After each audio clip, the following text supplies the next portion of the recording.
The floor drops away under my boots and comes back up hard enough to crack my teeth together. Alarms scream through the corridor in a language I do not speak, but I do not need to speak it to know what it means. This ship is dying, and I am still inside it.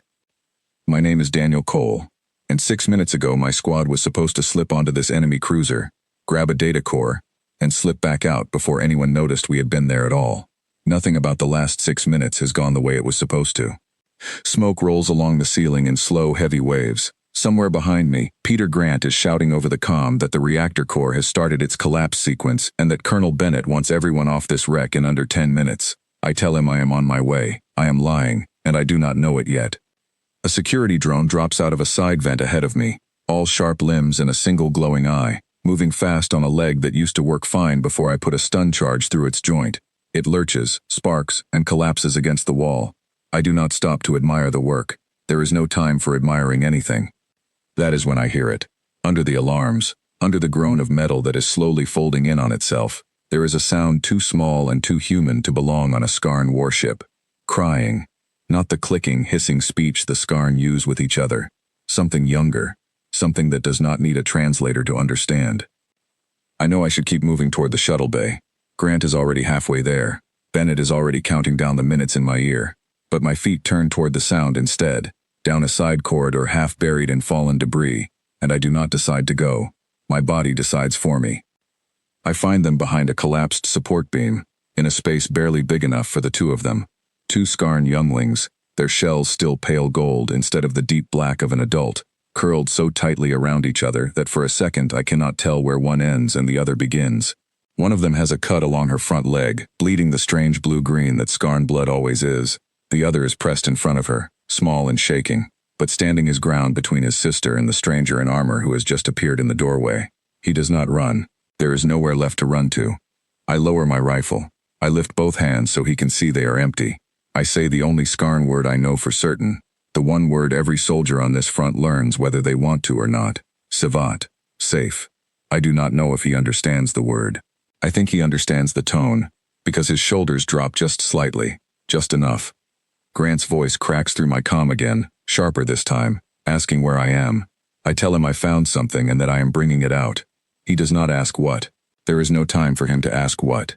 The corridor back toward the shuttle bay is not the corridor I walked in on.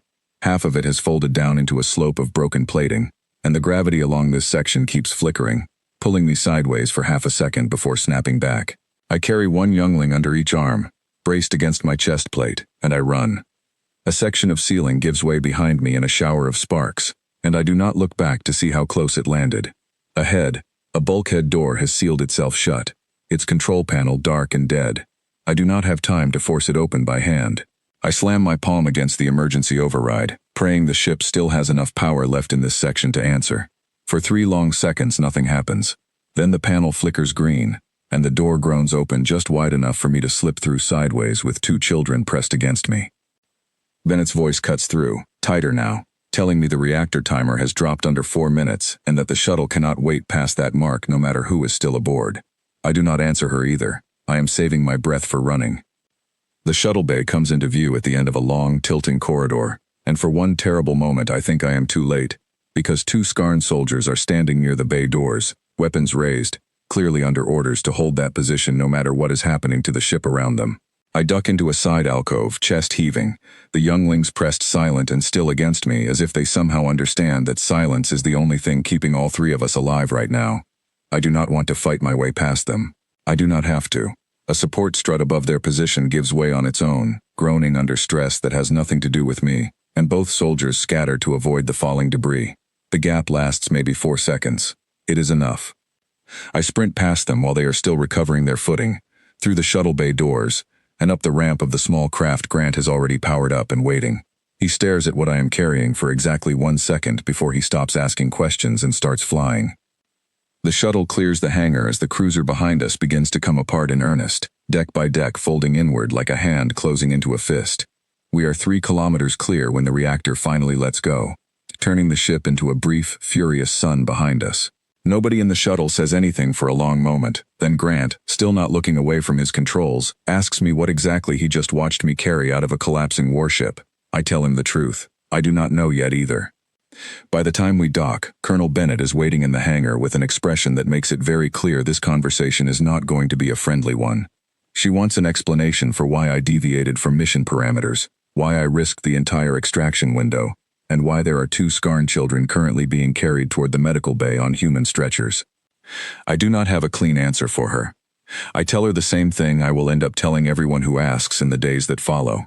The ship was dying. They were children. I could not make myself walk past them.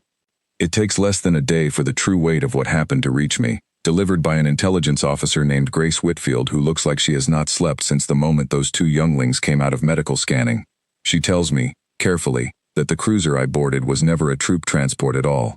It was a hidden nursery ship, tucked deep into a system everyone assumed was abandoned, because of exactly who it was protecting. The twins are the current Skarn Queen's own children, smuggled away from the front lines where assassination is a constant and very real danger in Skarn politics. Nobody outside a very small circle was ever supposed to know where they were being kept. Grace tells me this with the tone of someone delivering very bad news, and for a while I believe her, because Bennett certainly does. There are meetings after meetings, officers arguing over whether the Skarn Dominion will read this as a rescue or as a kidnapping, whether an enemy fleet is already moving toward our position to reclaim what I took, whether I have just handed our side a bargaining chip or a death sentence. Extra ships are pulled in around our station. Extra guards are posted outside the medical bay where the twins are recovering. Everyone is waiting for the worst. The worst does not come. Instead, 3 days later, a single Skarn vessel approaches our station, unarmed, broadcasting a formal request before it is even close enough for our sensors to get a clear reading. The request is simple and almost impossible to believe. The Queen herself is asking permission to come aboard. Bennett does not want to allow it.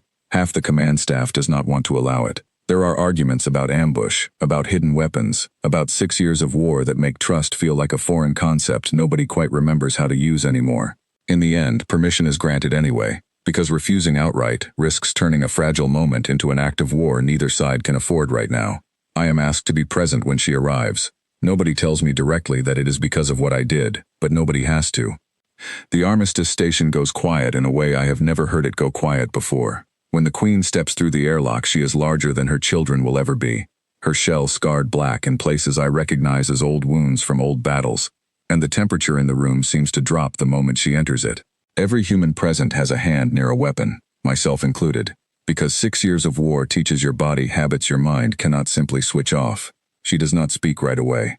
She looks at me across the width of the room, her eyes dark and unreadable, for long enough that I hear someone behind me shift their weight, nervous. Then she does something nobody in that room expects, including me.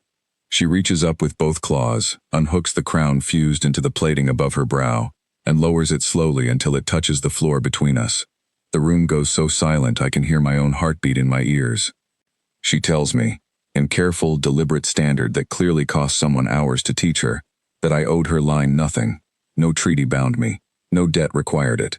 I had every reason in the galaxy to walk past 2 frightened children on a dying ship, and instead I chose to carry them out at real risk to myself. Among her people, she says, that is not simple kindness. It is a claim so absolute that her crown answers to it whether she wishes it to or not. I tell her the truth, because it is the only thing I know how to offer her.